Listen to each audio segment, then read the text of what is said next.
left art school, and I'd failed to get a job as a TV cameraman, which is what I really wanted to do. And I was living in a bedsit, and I heard that you could get, I think it was then £65 for a topical joke. And the Telegraph had a column called the Peterborough column, which is in fact now Mandrake. And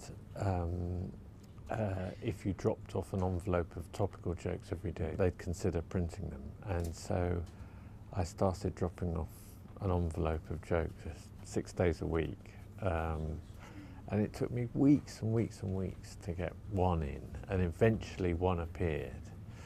And then the next week, two appeared. And I was a pizza waiter at the time. I gave up my job as a pizza waiter on the success of having 2 cartoons published, and then of course I didn't get any more in for sort of, I think it was about 2 or 3 weeks after that, and then I got another one, and then eventually it started. I was getting, in the end, about 3 or 4 in every week.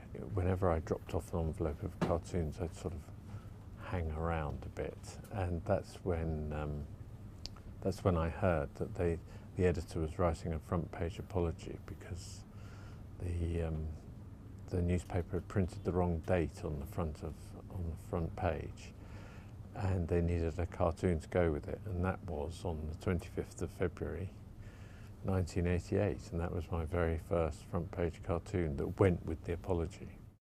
I was probably still only 24 then. I usually wince when I see my cartoons, but I'm not sure. I suppose I sort of, it seems such a long time ago now, you know, can't believe it was me. Mark Boxer was the front page cartoonist then, but he became terribly ill, and although I hadn't sort of really been around for very long, the editor Max Hastings said he'd let me have a go. I still can't believe it's 25 years.